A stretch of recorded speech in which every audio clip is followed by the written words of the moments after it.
I wanted to start by essentially sharing with you a lifelong issue I have had, which is really acrophobia.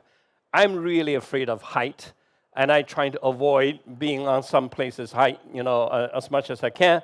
On some of the rare occasions when I do need to take the kids to go ski, I try to make sure that I don't really get myself onto the wrong route. But occasionally I do get myself up there, and I keep asking myself why I'm up here and how can I manage it going down. So avoiding height, avoiding being a position of altitude beyond certain levels is really something that I've tried very hard in my physical real life.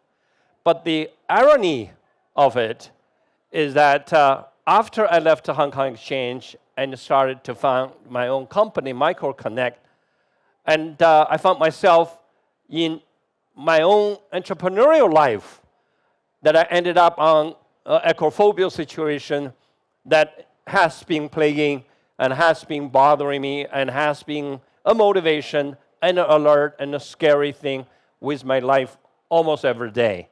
The reason I talked about that is because having run Hong Kong Exchange and then left and has been in central finance for most of my life, people generally think I am quite seasoned, quite senior up there.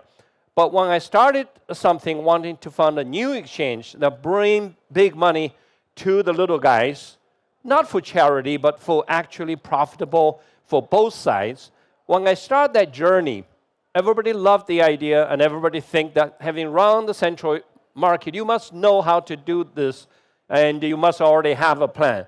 So I have the fortune that a lot of supporters, a lot of people who have had confidence in me, and I become quite reasonably successful at the early stage. For example, we raised a lot of money even after the second year of our being, and last year we raised $500 million at a pretty elevated altitude of valuation. It's in many ways I felt that I was on top of a tiger. I couldn't come down anymore. And I have to tame this tiger. But a company of only 2 years, and also trying to set up a new market, which is essentially trying to make money flow where money has never been to. And it is something that everybody thinks that you should be able to do it, because if anybody, you should do it.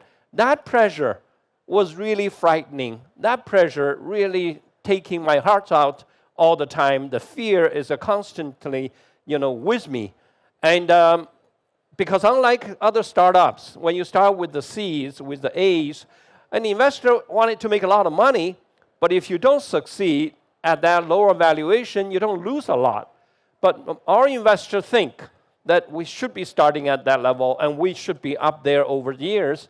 And if I don't stay there, it's really a big challenge. So that's really, is something I just think, early success and your elevation sometimes is both a blessing and a curse. And being able to raise a lot of money, I'm not trying to bragging about it, but I'm saying that your action start to be shaped by that fear, by that desire not to disappoint.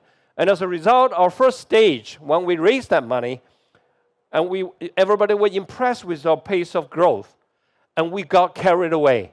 We got drunk in our mind thinking that we can keep on growing like that.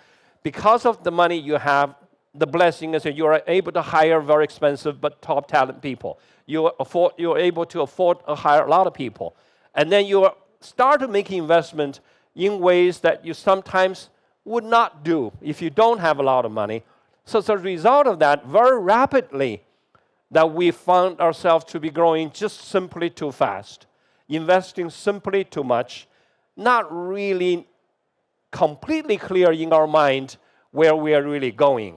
We're not supposed to be investing for the sake of investing. We were investing our own money, trying to set up a market so that we know how the market should work. So it's really about building some model homes so that we can find the rules, we can find the systems, we can find the risks, we can find ways to help the market participant to develop this new market. But we got in our head that we actually a pretty good investor ourselves. Instead of building just a few model homes and trying to marketing this new way of market, we built a lot more model homes, and for a while believing we're greater builders. And we become so proud of the houses we were building that we forgot that we are not in the house building business. We are in the market business. The houses we build is to show people how this new type of housing can work for people. So that kind of complacency, that kind of almost recklessness is really the result of you being up very high, thinking you can do a lot of things, and also fearing that you're going to fall. So as a result, you really do things sometimes without a cooler head, because stay up there is very scary. And if you make a wrong move up there, the fall is going to be rapid, it's going to be very, very risky. So fortunately, we were able to discover that. I was able to go back to my psychological fear and start to really asking ourselves, are we able to really fly at that level sustainably the way we have? Fortunately, we were able to settle down, pivot, and quickly evaluate where we are and where we should be. And as a result, we rapidly stopped the massive pace of investment, and we began to truly focusing on how the market should work, how the investment is telling us, how the investment telling us how this market should work for the investors and for the little businesses, and how this whole market structure should be risk labeled, should be accounted, and should be also how the valuation should work. So all of that allow us to finally, still preserving a lot of capital. Fortunately, we stopped it early enough. We should have stopped it even earlier so that we could potentially have a lot of our capital currently are still out at risk. We're reasonably confident we can collect all of them back over time, but now there is greater exposure that we could potentially suffer and that we could have easily avoided.